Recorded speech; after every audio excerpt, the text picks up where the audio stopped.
ಹಾಂ ಕಾಶಿ ಅವರೇ, ಜೀವನದಲ್ಲಿ ನಾನು ಎಲ್ಲ ಕಳ್ಕೊಂಡ್ಬಿಟ್ಟೆ, ಸೋತೋಗ್ಬಿಟ್ಟಿದ್ದೀನಿ ಅಂತ ಅನ್ಕೊಂಡಿದ್ದ ವ್ಯಕ್ತಿ ಫೀನಿಕ್ಸ್ ಥರ ಎದ್ದು ಬಂದು ಗೆದ್ದು ತೋರಿಸಿರುವಂಥ ವ್ಯಕ್ತಿನ ನಾನು ಇವತ್ತು ನಿಮಗೆ ಪರಿಚಯ ಮಾಡಿಸ್ತೀನಿ. ನನ್ನ ಫ್ರೆಂಡ್ ಪಾಂಡು ಅಂತ. ನಾನು ನಿಮ್ಗೊಬ್ಬ ವ್ಯಕ್ತಿನ ಪರಿಚಯ ಮಾಡಿಸ್ತೆ. ಕಳ್ಕೊಂಡಿದ್ದ ಪ್ರೀತಿನ ಪಡ್ಕೊಂಡ್ಕಂದಳಿ ಎಷ್ಟೋ ವರ್ಷಕ್ಕಾದ್ರು ತಾಯ್ನಾಡಿಗೆ ವಾಪಸ್ ಬಂದಿಪ್ಪು ಬಾಲಾಜಿ. ಅಯ್ಯೋ, ಶಿವಣ್ಣ ಯಾಕೆ ಈ ಕಡೆನೇ ಬರ್ತಿದ್ದಾನೆ? ಇವ್ನಿಗೇನಾದ್ರೂ ನನ್ನ ಮ್ಯಾಟ್ರ್ ಗೊತ್ತಾದ್ರೆ ನನ್ನನ್ನು ತುಳು ಸಾಯ್ಸಾಕ್ಬಿಡ್ತಾನೆ. ಬಾಲಾಜಿ ಸರ್ ಅವನ? ಹಾಂ, ನಾನು ಅವನೇ ಹೇಳ್ತಾ ಇರೋದು, ಅವ್ನು ನನ್ನ ಫ್ರೆಂಡ್ ಪಾಂಡು. ಅಲ್ಲ ಮರ್ರೆ, ಮಾರ್ಗಿ ಮೇಡಮ್ ಮೆಸೇಜ್ ಮಾಡಿರಿ ಕಾಣಿ. Yellow colour jacket, black colour pant, ಇವನೇ ಬಾಲಾಜಿ. ಹೇ ಬಾಲಾಜಿ, ನಾನು ಹೇಳಿಲ್ವಾ ಅವ್ನು ನನ್ನ ಫ್ರೆಂಡ್ ಪಾಂಡು ಅಂತ, ಅದಕ್ಕೆ ಏನೂ ರಿಯಾಕ್ಟೇ ಮಾಡ್ತಾ ಇಲ್ಲ. ಇರಿ ನಾನು ಕರಿತೀನಿ. ಹೇ ಪಾಂಡು. ನಿಮ್ದು ರಿಯಾಕ್ಟ್ ಮಾಡಲಿಲ್ಲ? ಓ, ಇವರಿಬ್ರು ಮೊದಲ ಪರಿಚಯ ಇದೆಯಾ? ಇವನು ಬೇರೆ ದುಡ್ಡು ತಗೊಂಡ್ ಬರ್ತಿದ್ದಾನೆ. ಗ್ಯಾಪಲ್ಲಿ ಶಿವಣ್ಣ ಬೇರೆ ಬರ್ತಿದ್ದಾನಲ್ಲಪ್ಪ. ತಗ್ಲಾಕೊಂಡೆ, ಸರಿಯಾಗಿ ತಗ್ಲಾಕೊಂಡೆ. ಈಗ 10 ಲಕ್ಷ ರೂಪಾಯಿ ತಗೊಂಡು ಓಡೋಗ್ಬಿಡ್ಲಾ? ಬೇಡ ಬೇಡ, ಅದೆಲ್ಲ ಆಗ್ದಿರೋ ಕೆಲಸ. ಖಾಲಿ ಕೈಲಿದ್ರು ಪರವಾಗಿಲ್ಲ, ಕಂಬಿ ಇಳ್ಸೋ ಕೈ ಮಾತ್ರ ಆಗ್ಬಾರ್ದು. ಓಡೋಗ್ಬಿಡ್ಲಾ? ನನ್ನ ಪಾಲಿಗೆ ಬಾಲಾಜಿನೇ ದೇವರು ಕಿರ್ಚಾವ್ರೆ. ಹೇಳ್ಸಿಲ್ಲ ಅನ್ಸುತ್ತೆ. ಬನ್ನಿ ಹತ್ರ ನೀವು ಮಾತಾಡೋಣ. ಬಾಲಾಜಿ, ಓಡೋಗೋದೇ ಬೆಟರ್. ಓಡು ಮಗನೇ, ಓಡು ಓಡು. ಏ ಪಾಂಡು, ಬಾಲಾಜಿ, ಬಾಲಾಜಿ ನಿಂತ್ಕೊಂಬಾರೆ. ಏಯ್ ಪಾಂಡು, ಕಿವಿ ಕೇಳಿಸಲ್ವ ನಿನಗೆ? ಏನಕ್ಕೆ ಓಡ್ ಬರ್ತಾ ಇದೆಯಾ? ಶಿವಣ್ಣ. ಶಿವರೇ, ನೀವು ಪಾಂಡು ಅಲ್ಲ, ಬಾಲಾಜಿ. ಬಾಲಾಜಿನ? ಯಾರು ಸರ್ ಅದು? ನನಗೆ ಗೊತ್ತಿಲ್ಲ. ನಾನು ಅದನ್ನೇ ಹೇಳ್ತಾ ಇದ್ದೀನಪ್ಪ ಅವಾಗ್ಲಿಂದ. ನೀನ್ ಪಾಂಡು ನನ್ನ ಫ್ರೆಂಡು ಅಂತ, ಇವ್ರು ಬಾಲಾಜಿ ಬಾಲಾಜಿ ಅಂತ ಕನ್ಫ್ಯೂಸ್ ಮಾಡ್ಕೋತಾ ಇದಾರೆ. ಶಿವರೇ, ನೀವು ಸುಮ್ಮನೆ ಆಯ್ಕಣೆ ಮಾರ್ರೆ.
ಹೇ, ನಿನ್ನ ಮೊಬೈಲ್ ಕೊಡು.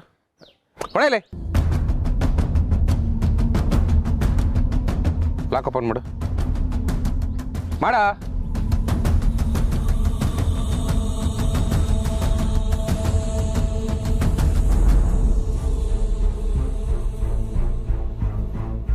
ಮಾರ್ಗಿ ಮೇಡಮ್ ಅವ್ರ ನಂಬರು. ಇಲ್ಲಿ ನೋಡಿ, ಎಷ್ಟು ಸಾರಿ ಕಾಲ್ ಮಾಡಿದ್ದಾನೆ. ಕಂಡ್ರೆ ಶಿವ ಅವರೇ, ನೀವು ಹೇಳ್ದಂಗೆ ಇವ ಪಾಂಡುವೇ ಆಯ್ದಿರೆ ಮಾರ್ಗಿ ಮೇಡಮಿಗೆ ಗಳಿಗೆ ಫೋನ್ ಎಂತಕ್ಕೆ ಮಾಡ್ತಿದ್ದ? ಅಂದಮೇಲೆ ಈ ಪಾಂಡು ಬಾಲಾಜಿ ಒಬ್ಬನೇ ವ್ಯಕ್ತಿ, ಅದು ಇವನೇ. ಏಯ್, ಏನೋ ಇದು? ಪಾಂಡು ಆಗಿದ್ದು ನೀನು, ಬಾಲಾಜಿ ಯಾವಾಗ ಅದೇ? ಏನೋ ಇದೆಲ್ಲ? ಇಲ್ಲ ಶಿವಣ್ಣ, ಇವರೆಲ್ಲ ಕನ್ಫ್ಯೂಸ್ ಮಾಡ್ಕೊಂಡಿದ್ದಾರೆ. ನಾನು ಯಾವ ತಪ್ಪು ಮಾಡಿಲ್ಲ ಶಿವಣ್ಣ. ಹೇಳ್ತೇ ಇಲ್ಲ, ಸ್ಟೇಷನ್ಗೆ ಕರ್ಕೊಂಡೋಗಿ ಬಾಯ್ ಬಿಡ್ಸೋದ? ಸ್ಟೇಷನ್? ಯಾಕೆ ಸರ್? ನಾನೇನು ತಪ್ಪೇ ಮಾಡಿಲ್ಲ ಸರ್. ಏಯ್, ನಿನ್ನ ಕಣ್ಣೇ ಹೇಳ್ತಾ ಇದೆ ನೀನು ಸುಳ್ಳು ಹೇಳ್ತಾ ಇದೆಯಾ ಅಂತ.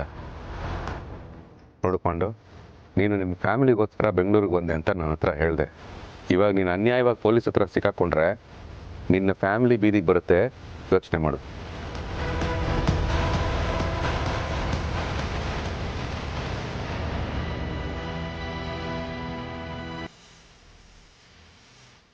ನಿಜ ಹೇಳ್ಬಿಡ್ತೀನಿ ಶಿವಣ್ಣ, ನನಗೆ ತಪ್ಪಾಗೋಯ್ತು. ಏನಾಯ್ತು ಅಂದ್ರೆ, ನನ್ನ ಸ್ಕೂಲಲ್ಲಿ ನಂಗೊಬ್ಬ ಕ್ಲಾಸ್ಮೇಟ್ ಇದ್ದ, ಬಾಲಾಜಿ ಅಂತ. ನೋಡ್ತಾ ನೋಡ್ತಾನೆ ನನಗೆ ಅವನಿಗೆ ಒಂದು ಒಳ್ಳೆ ಫ್ರೆಂಡ್ಶಿಪ್ ಬೆಳೀತು. ನಾನು ನಿನಗೋಸ್ಕರ ಬಂದೇ ಬರ್ತೀನಿ, ನೀನು ನನಗೆ ಕಾಯಲೇಬೇಕು ಅಂತ ಹೇಳಿದ್ದ.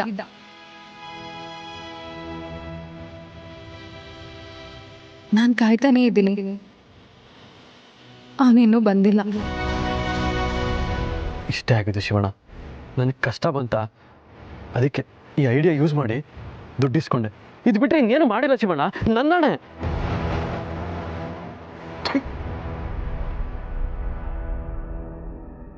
ನಾನು ಕನಸನ್ನ ತುಂಬ ದೊಡ್ಡ ಕಟ್ತಾ ಇದ್ದೀನಿ. ಆ ಕನಸಿಗೆ 7 ಅಂತಸ್ತಿದೆ. 7 ಜನ್ಮಕ್ಕೂ ಒಂದೊಂದು ಅಂತಸ್ತನ್ನ ನಾನು ಬಾಲಾಜಿ ಜೊತೆ ಹತ್ಕೊಂಡು ಹೋಗ್ಬೇಕು ಅಂದ್ಕೊಂಡಿದ್ದೀನಿ. ಮೇಲೋದಾಗ ಹುಷಾರು, ಬಿದ್ರೆ ಕಷ್ಟ. ಬಿದ್ರು ಸತ್ರು ಅದು ನಾನು ಬಾಲಾಜಿ ಜೊತೆನೆ. ಮಾರ್ಗಿಯವ್ರೆ, ಬಿಡ್ತು ಅನ್ನಿ, ಮದುವೆ ದಿನ ಒಳ್ಳೆ ಮಾತಾಡ್ಬೇಕಪ್ಪ. ಒಳ್ಳೆಯವ್ರಿಗೆ ಒಳ್ಳೇದೇ ಆಗುತ್ತೆ, ನೋಡ್ತಾ ಇರಿ ಬೇಕಿದ್ರೆ. ನಿನಗೆ ಒಳ್ಳೇದಾಗಲಿ, ನೀನು ಸುಖವಾಗಿರಲಿ ಅಂತ ಭಗವಂತನ ಹತ್ರ ನಾನು ಕೇಳ್ಕೊಂಡೆ. ನಿನ್ನ ನನ್ನ ಫ್ರೆಂಡ್ ಅಂತ ಹೇಳ್ಕೊಳಕ್ಕೆ ನಾಚಿಕೆ ಆಗ್ತಾ ಇದೆ. ಪಾಪ ಆ ಮಾರ್ಗಿ ಮೇಡಮು ಬಾಲಾಜಿ ಬರ್ತಾನೆ, ಬಾಲಾಜಿ ನನ್ನ ಮದುವೆ ಆಗ್ತಾನೆ ಅಂತ ಏನೇನೋ ಕನ್ಸು ಕಟ್ಕೊಂಡಿದ್ದಾರೆ. ಈಗ ಈ ವಿಷಯನ ಮಾರ್ಗಿ ಮೇಡಮ್ಗೆ ಹ್ಯಾಂಗೆ ಹೇಳೋದು ಶಿವ?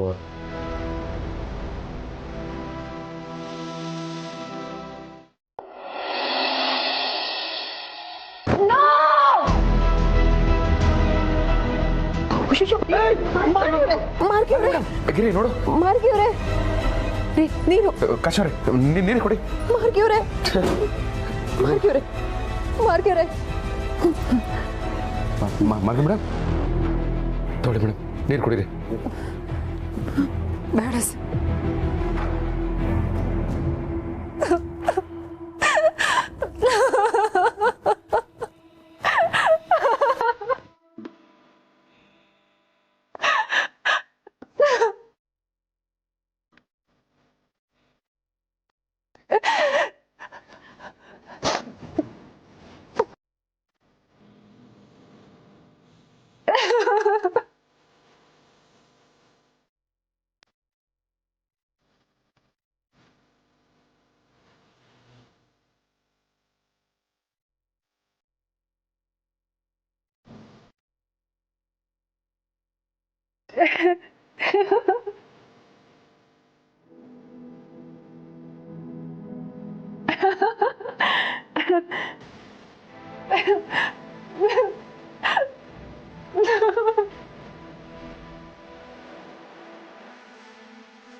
ಯಾಕೆಲ್ಲ ಒಂಥರ ಇದ್ದೀರಾ?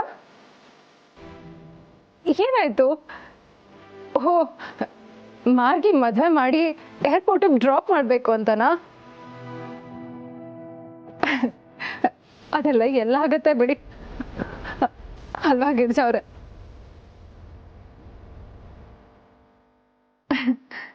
ಆ ದೇವ್ರು ಇದ್ದಕ್ಕಿದ್ದಾಗೆ ನಮಗ್ ಸುಖ ಕೊಟ್ಬಿಡ್ತಾನ? ಚಾನ್ಸೇ ಇಲ್ಲ. ಕಾಶಿ ಸರ್, ನಾನು 10 ಲಕ್ಷ ಉಳ್ಕೊಳ್ತು ಅನ್ನೋ ಖುಷಿ ಜೊತೆಗೆ ನನ್ನ ಆಸೆಗಳು ಹಾಗೆ ಉಳ್ಕೊಳ್ತು ಅಂತ ಡಬಲ್ ಖುಷಿ ನನಗೆ. ಆ ಖುಷಿಗೆ ಈ ಕಣ್ಣೀರು, ಈ ಹಳ ಕನ್ಸು ಅನ್ನೋದಿದೆಯಲ್ಲ, ಅದು ರಿಯಲ್ ಎಸ್ಟೇಟ್ ಇದ್ದಾಗೆ. ನಾವು ಕಟ್ಟೋ ಕನಸಿಗೆ ಒಳ್ಳೆ ಜಾಗ ಇದ್ರೆ ಸಾಲದು, ಅಕ್ಕಪಕ್ಕ ಇರೋರು ಕೂಡ ಸರಿಯಾಗಿರ್ಬೇಕು. ಇಲ್ಲ ಅಂದ್ರೆ ಕನ್ಸು ಕಟ್ಬೇಕಾಗಿರೋ ಜಾಗನ ನಂದಲ್ಲ ಇನ್ಯಾರ್ದು ಅನ್ಬಿಡ್ತಾರೆ.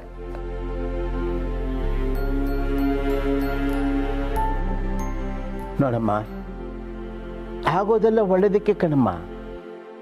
ಒಂದು ವೇಳೆ ಈ ವಿಷಯ ಮದುವೆ ಆದ್ಮೇಲೆ ಗೊತ್ತಾಗಿದ್ದಿದ್ರೆ ನಿನ್ನ ಜೀವನ ಪೂರ್ತಿ ನಡಬೇಕಾಗಿತ್ತಲ್ಲಮ್ಮ. ಸದ್ಯ ಭಗವಂತ ಹಾಗೆ ಮಾಡಲಿಲ್ಲ. ಸಮಾಧಾನ ಮಾಡ್ಕೊ. ಸಮಾಧಾನನ?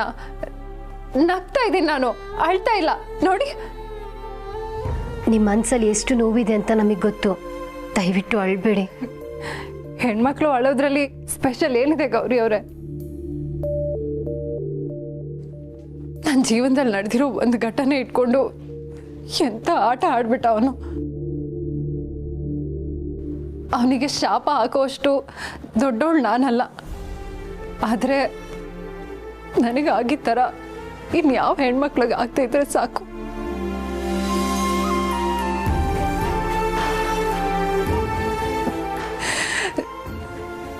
ಶಿವ ಸರ್, ಗಿರ್ಜಾ ಮ್ಯಾಮ್, ನನ್ನ ತುಂಬ ಚೆನ್ನಾಗಿ ನೋಡ್ಕೊಂಡಿದ್ದೀರಾ ನೀವೆಲ್ಲ. ನೀವು ತೋರಿಸಿದ ಕನ್ಸರ್ನ್ಗೆ ತುಂಬ ಥ್ಯಾಂಕ್ಸ್. ನಾನು ಹೊರಡ್ತೀನಿ.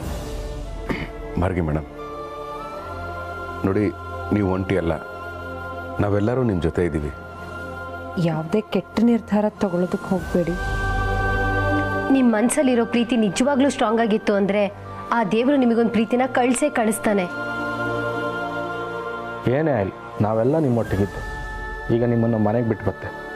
ಗೌರಿ ಬಾ.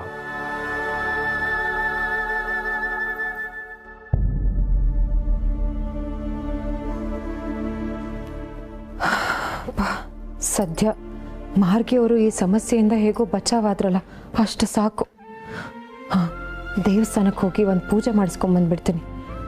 ಮಾವ, ನೀವು ಬರ್ತೀರಾ? ಬರದೇ ಇರ್ತೀನೇನಮ್ಮ. ಆ ಭಗವಂತ ನಮ್ಮ ಕಣ್ಣು ಮುಂದೆ ಆಗಬೇಕಾದ ಅನ್ಯಾಯನ ತಪ್ಪಿಸಿದ್ದಾನೆ ಅಂದಮೇಲೆ ನಾನು ಬಂದು ಆ ದೇವ್ರಿಗೊಂದು ಥ್ಯಾಂಕ್ಸ್ ಹೇಳಬೇಕು. ರೀ, ಸ್ಕಂದನ್ ವ್ಯಾನ್ ಇವತ್ತು ಬಂದಿರಲಿಲ್ಲ, ಸ್ಕೂಲ್ಗೆ ಹೋಗಿ ಅವ್ನು ಕರ್ಕೊಂಬಂದ್ಬಿಡ್ರಿ.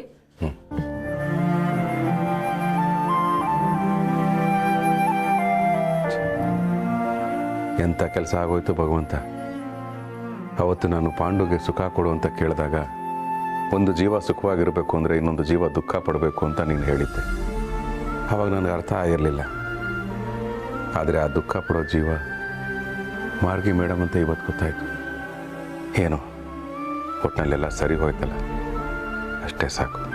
ಯಾರಿಗೆ ಏನು ಕೊಡಬೇಕು ಏನು ಕೊಡಬಾರ್ದು ಅಂತ ನಿನಗೆ ಮಾತ್ರ ಗೊತ್ತಿರುತ್ತೆ. ಅದು ನನಗೆ ಗೊತ್ತಿರೋ ವಿಷಯ ಅಲ್ಲ, ನಿಮಗೆ ಗೊತ್ತಾಗಬೇಕಾಗಿರೋ ವಿಷಯ ಶಿವಪ್ರಸಾದ್. ಭಗವಂತ, ಸುಖ ಬೇಕು ಅಂತ ಬಯಸೋರು ಕಷ್ಟದ ಬೀಜನ ಬಿತ್ತಬೇಕು. ಅವರ ಶ್ರಮ ಸುಖದ ಫಲನ ನೀಡಬೇಕು.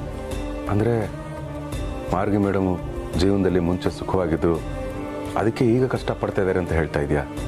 ಪಾಪ ಎಷ್ಟು ಕಣ್ಣೀರು ಹಾಕೊಂಡ್ರು. ಶಿವಪ್ರಸಾದ್, ನನಗೊಂದು ಅನುಮಾನ. ಏನು ಭಗವಂತ, ಯಾವಾಗಲೂ ನನಗೊಂದು ಡೌಟು ಅಂತ ಹೇಳ್ತಾ ಇದ್ದೆ. ಇವತ್ತು ನೀನು ಕೇಳ್ತಾ ಇದೆಯಾ? ಕೇಳು.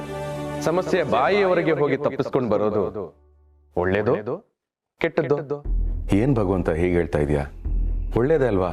ಅಲ್ಲ, ಬಚಾವಾದರೆ ಯಾರು ತಾನೇ ಕೆಟ್ಟದ್ದು ಅಂತಾರೆ. ಸದ್ಯ ಬಚಾವಾದ್ನಲ್ಲ ಅಂತ ದೇವ್ರಿಗೊಂದು ನಮಸ್ಕಾರ ಹಾಕಿ ಸುಮ್ಮನಾಗ್ತಾರೆ. ಆದ್ರೆ ಇಲ್ಲಿ ದೇವರು ಕೆಟ್ಟವನು ಅನ್ನೋ ರೀತಿ ಮಾತಾಡ್ತಿದ್ಯಲ್ಲ, ಯಾಕೆ? ಮಾರ್ಗಿಯ ಒಳ್ಳೆತನ, ಆಕೆಯ ನಿಸ್ವಾರ್ಥ ಬುದ್ಧಿ, ಆಕೆ ಪಟ್ಟ ಶ್ರಮದ ಫಲದಿಂದನೇ ಆಕೆ ಕಷ್ಟಕ್ಕೀಡಾಗದೆ ಪಾರಾಗಿದ್ದಾಳೆ. ಇದು ಕೂಡ ಸುಖನೇ ಅಲ್ವಾ ಶಿವಪ್ರಸಾದ್? ಓ, ಆ ಥರನಾ? ಅಲ್ಲ ಭಗವಂತ, ಅವ್ರು ಕಟ್ಟಿದ ಆಸೆ ಕನಸು ಎಲ್ಲ ಒಡೆದು ಹೋಯ್ತಲ್ಲ, ಅದು ನೋವಲ್ವಾ? ಶಿವಪ್ರಸಾದ್, ಮನುಷ್ಯನಿಗೆ 5 ಇಂದ್ರಿಯಗಳು, ಅದರಲ್ಲಿ 2 ಕಣ್ಣು, 2 ಕಿವಿ, 2 ಮೂಗಿನ ರಂಧ್ರಗಳು, ಮತ್ತೆ ಚರ್ಮ, ದೇಹ ಪೂರ್ತಿ ತುಂಬಿಕೊಂಡಿದೆ. ಆದ್ರೆ ಏಕೈಕ ಅಂಗ ನಾಲಿಗೆ. ಇದು ಒಂದೇ ಇರೋದು. ಈ ಎಲ್ಲಾ ಇಂದ್ರಿಯಗಳು ಹೊರಗಿನಿಂದ ಬರುವ ಸಂದೇಶಗಳನ್ನ ಗ್ರಹಿಸುತ್ತವೆ. ಆದ್ರೆ ನಾಲಿಗೆ ಹೊರಗಿನಿಂದ ಬರುವ ರುಚಿಯನ್ನು ಗ್ರಹಿಸುವುದರ ಜೊತೆಗೆ ಹೊರ ಜಗತ್ತಿಗೆ ಸಂದೇಶವನ್ನು ನೀಡುವ ಜವಾಬ್ದಾರಿಯನ್ನೂ ಹೊಂದಿದೆ. ಹಾಗಾಗಿ ನುಡಿಯುವ ಮುನ್ನ ನಾವು ಯಾವ ವಿಚಾರವನ್ನು ಎಲ್ಲಿ ಯಾರ ಮುಂದೆ ಮಾತನಾಡುತ್ತಿದ್ದೇವೆ ಅನ್ನೋ ಅರಿವಿರಬೇಕು. ಅದರಲ್ಲೂ ಅತ್ಯಾಪ್ತವಾದ ಕೆಲವೊಂದು ವೈಯಕ್ತಿಕ ವಿಚಾರಗಳು ಬಹಿರಂಗವಾಗಿ ಆದಾಗ ನಿಮ್ಮ ಮಾತು ಸೋರಿಕೆ ಆಗಬಹುದು. ಸೋರಿಕೆಯಾದ ಮಾತು ಇನ್ನೊಬ್ಬರಿಗೆ ಮನವರಿಕೆ ಆಗಬಹುದು. ಆ ಮನವರಿಕೆ ಅವರಿಗೆ ಚಡಪಡಿಕೆಯಾಗಿ ಬೇಡಿಕೆ ಈಡೇರಿಸಿಕೊಳ್ಳಲು ಒಡಂಬಡಿಕೆಯಾದರೂ ಆಗಬಹುದು. ಭಿಕ್ಷೆ ಬೇಡಿದಾಗ ನೀಡುವಂಥದ್ದು, ದಾನ ಅನಿಸಿದಾಗ ನೀಡುವಂಥದ್ದು, ವಿದ್ಯೆ ಆಸಕ್ತಿ ಇದ್ದರೆ ಕಲಿಸಿಕೊಡುವಂಥದ್ದು, ಬುದ್ಧಿ ಅನುಭವದಿಂದ ಬರುವಂಥದ್ದು. ಆದರೆ ಇನ್ನೊಬ್ಬರು ಆಡಿದ ಮಾತು ಬೇಡದಿದ್ದರೂ, ಬಯಸದಿದ್ದರೂ, ಆಸಕ್ತಿ ಇಲ್ಲದಿದ್ದರೂ ತಾನಾಗೇ ಬಂದು ಕಿವಿಗೆ ಬೀಳುತ್ತೆ. ನೀವು ಬಳಸುವ ಮೊಬೈಲ್ಗಳಿಗೆ ಖಾಸಗಿತನದ ಕಾರಣಕ್ಕೆ ಕೀಲಿ ಹಾಕುವಾಗ ನೀವಾಡೋ ಮಾತುಗಳಿಗೆ ರಕ್ಷಣೆ ಬೇಡವೇ? ಅದಕ್ಕೆ ಖಾಸಗಿತನ ಬೇಡವೇ? ಖಂಡಿತ ಬೇಕು ಭಗವಂತ. ಯಾವುದೋ ಎಕ್ಸೈಟ್ಮೆಂಟಲ್ಲೋ ಖುಷಿಯಲ್ಲೋ ಜೋಶಲ್ಲೋ ನಮ್ಮ ಪರ್ಸ್ನಲ್ ವಿಚಾರಗಳನ್ನು ನಾವು ಹೊರಗಡೆ ಮಾತಾಡ್ಬಿಡ್ತೀವಿ. ಅದರಿಂದ ನಮಗೆ ತೊಂದರೆ ಆಗುತ್ತೆ ಅಂತ ನಾವು ಅನ್ಕೊಂಡೂ ಇರಲ್ಲ. ಬೇಲಿ ಇಲ್ಲದ ಹೊಲಕ್ಕೆ ರಾಸುಗಳು ನುಗ್ಗುವುದು ಸಹಜ. ಹಾಗಾಗಿ ಬೇಲಿ ಎನ್ನುವುದು ನಿಮ್ಮ ಕನಸು, ನಿಮ್ಮ ಆಸೆ, ನಿಮ್ಮ ಆಕಾಂಕ್ಷೆಯ ಜೊತೆಗೆ ನೀವಾಡೋ ಮಾತಿಗೂ ಇರಬೇಕು. ನಿಮ್ಮ ಕನಸನ್ನು ನಿಮ್ಮ ಆಪ್ತರೊಂದಿಗೆ ಹಂಚಿಕೊಳ್ಳಬೇಕು. ನಿಮ್ಮ ಗುರಿಯನ್ನು ನಿಮ್ಮ ಶತ್ರುವಿನೊಂದಿಗೆ ಹಂಚಿಕೊಳ್ಳಬೇಕು. ನಿಮ್ಮ ಆಸೆಯನ್ನು ನಿಮ್ಮ ಸ್ನೇಹಿತರೊಂದಿಗೆ ಹಂಚಿಕೊಳ್ಳಬೇಕು. ನಿಮ್ಮ ಪ್ರೀತಿಯನ್ನು ಪ್ರೀತಿಸುವ ಜೀವಗಳೊಂದಿಗೆ ಹಂಚಿಕೊಳ್ಳಬೇಕು. ಆದರೆ ನಿಮ್ಮ ದೌರ್ಬಲ್ಯವನ್ನು ನಿಮ್ಮೊಂದಿಗೆ ಮಾತ್ರ ಹಂಚಿಕೊಳ್ಳಬೇಕು.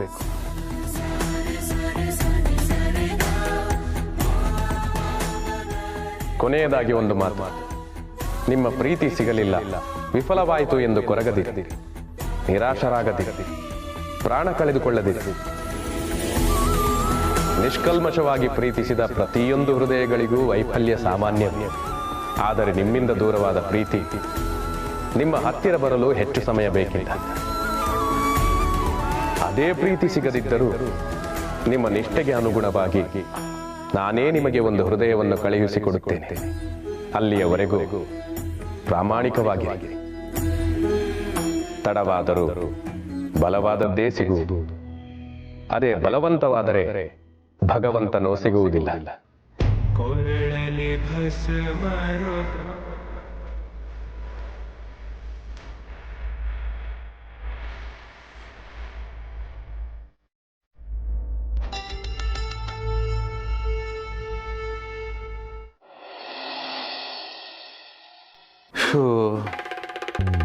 ಗಿರಿ, ಹಾಸಿಗೆ ಮೇಲೆ ಮಲ್ಕೊಂಡ್ರೆ ನಿದ್ದೆ ಬರಬೇಕು.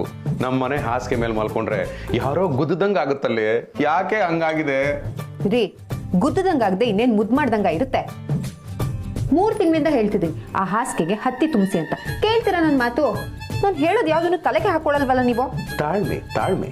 ಹೆಣ್ಮಕ್ಳು ಇಷ್ಟೊತ್ತಲ್ಲಿ ಬೈದ್ರೆ ಅದು ಹೆಣ್ಮಕ್ಳಿಗೆ ಶ್ರೇಯಸ್ ಅಲ್ಲ. ನಾನೆಲ್ರಿ ಬೈದೆ? ಹತ್ತಿ ತುಂಬಿಸ್ಬೇಕು ಅಂತ ಹೇಳದ್ನಪ್ಪ. ನೋಡಿದ್ಯಾಗಿರಿ, ಈ ಜಗತ್ತು ಎಷ್ಟು ವಿಚಿತ್ರವಾಗಿದೆ ಅಂತ. ನೋಡಿಲ್ಲ. ಅದೇನು ಅಂತ ನೇರವಾಗಿ ಹೇಳಿ. ಹೇಳ್ತೀನಿರೋ. ಮನುಷ್ಯ ಸತ್ರೆ ಅವನ ಮೂಗಿಗೆ ಹತ್ತಿ ಇಡ್ತಾರೆ, ಆದರೆ ಅದೇ ಹತ್ತಿನ ಹಾಸಿಗೆನ ಬದುಕಿಸ್ಕೊಳ್ಳೋದಕ್ಕೆ ತುಂಬಿಸ್ತಾರೆ. ಎಷ್ಟು ವಿಚಿತ್ರ ಅಲ್ವಾ? It's A medical miracle.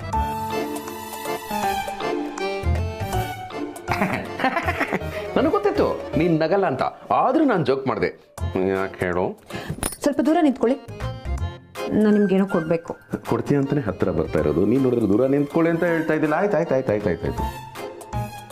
ಓ, ಈ ಹೆಣ್ಣು ಮಕ್ಕಳು ಲೆಫ್ಟ್ ಇಂಡಿಕೇಟರ್ ಹಾಕ್ಬಿಟ್ಟು ರೈಟ್ ಹೋಗ್ತಾರೆ, ಬ್ರೇಕ್ ಇದ್ರು ಕಾಲಲ್ಲೇ ಗಾಡಿ ನಿಲ್ಲಿಸ್ತಾರೆ. ಆ ಥರ ಇದೇನಾದ್ರೂ ಉಲ್ಟಾ ಕೇಸ? ಅಯ್ಯೋ ರೀ, ಸ್ವಲ್ಪ ಹೊತ್ತು ಬಾಯಿ ಮುಚ್ಕೊಂಡು ನಿಂತ್ಕೋತೀರಾ ಪ್ಲೀಸ್? ಗಿರಿ, ನೀನು ಬಾಯಿ ಮುಚ್ಕೊಂಡು ನಿಂತ್ಕೋತೀರಾ ಪ್ಲೀಸ್ ಅಂದೆ ಗೊತ್ತಾ? ನನಗೆ ಏಲಕ್ಕಿ ಹಾರ ಹಾಕಿ ಅಂತ ಹೋಗುದು ಹಾಗೆ. ಇಟ್ಸ್ ಓಕೆ, ನಾನು ನಿಂತ್ಕೊಳ್ತೀನಿ. ಕಣ್ಣು ಮುಚ್ಕೊಳ್ಳಿ. ಹೇ ಗಿರಿ, ಈಗಷ್ಟೇ ಹತ್ತಿ ಬಗ್ಗೆ ಮಾತಾಡಿದ್ವಿ, ಆಗ್ಲಿ ಕಣ್ಣು ಮುಚ್ಕೊಂಡು ಹೇಳ್ತಾ ಇದ್ದಿಲ್ಲ. ಅಯ್ಯೋ ರೀ, ಸ್ವಲ್ಪ ಕಣ್ಣು ಬಾಯಿ ಮುಚ್ಕೊಂಡು ನಿಂತ್ಕೊಳ್ರಿ. ನೋ, ಸರ್ಪ್ರೈಸ್ ಕೊಡೋರು ಕಣ್ಣು ಮುಚ್ಕೊಳ್ಳಿ ಅಂತ ಹೇಳೋದು ವಾಡಿಕೆ, ಆದ್ರೆ ಬಾಯಿ ಮುಚ್ಕೊಳ್ಳಿ ಅಂತ ಹೇಳೋದು ಹೇರಿಕೆ. ಇದನ್ನ ನಾನು ಖಂಡಿಸ್ತೀನಿ. ರೀ ಆಯ್ತು, ನೀನು ಹೇಳ್ದಾಗೆ ಮಾಡ್ತೀನಿ.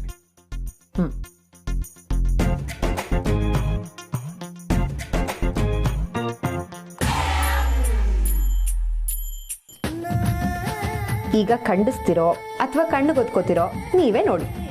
ಹೇ, ನನ್ನ ಫೇವ್ರೆಟ್ ಸ್ವೀಟು ಕೇಸರಿ ಬಾತು. ರೀ, ಮೊದಲು ಇದಕ್ಕೆ ಸ್ವೀಟ್ ಅಂತ ಹೇಳೋದನ್ನ ಬಿಡಿ. ಸತ್ಯನಾರಾಯಣ ಸ್ವಾಮಿ ಪ್ರಸಾದ ರೀ, ಸ್ವೀಟಿಗೂ ಪ್ರಸಾದಕ್ಕೂ ವ್ಯತ್ಯಾಸ ಇರಲ್ವಾ? ಗಿರಿ, ಭಗವಂತ ಏನ್ ಹೇಳಿದಾನೆ ಗೊತ್ತಾ? ಮಾತಿಗೆ ಶಕ್ತಿ ಸೇರಿದ್ರೆ ಅದು ಮಂತ್ರ ಆಗುತ್ತೆ, ಆದರೆ ಮಾತಿಗೆ ಕೋಪ ಸೇರಿದ್ರೆ ಅದು ಬೈಗುಳಾಗುತ್ತೆ. ಹಾಗೆ ಸಿಹಿ ಪದಾರ್ಥಕ್ಕೆ ಭಕ್ತಿ ಸೇರಿದ್ರೆ ಅದು ಪ್ರಸಾದ ಆಗುತ್ತೆ. ಆ ಭಕ್ತಿ ನನ್ನ ಮನಸ್ಸಲ್ಲಿ ಯಥೇಚ್ಛವಾಗಿದೆ.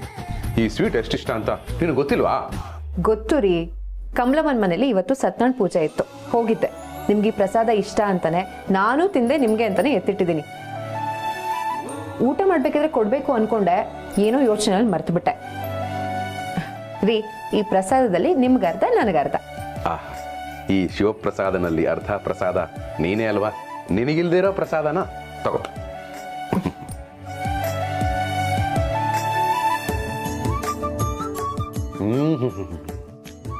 ಬಾಲೆ, ಪ್ರಸಾದವನ್ನು ತಿಂದ ಶಿವಪ್ರಸಾದ ಪ್ರಸನ್ನನಾದ. ನಿನಗೇನು ಬರಬೇಕು ಕೇಳಿಕೊ. ಪ್ರಾಣಕಾಂತ, ನಮ್ಮ ಮನೆಯಲ್ಲೂ ಕೂಡ ಚಚೆ ರೀ, ನಮ್ಮ ಮನೇಲೂ ಸತ್ಯನಾರಾಯಣ ಪೂಜೆ ಮಾಡಿಸೋಣ, ಮನೆಗೆ ಒಳ್ಳೇದಾಗತ್ತೆ.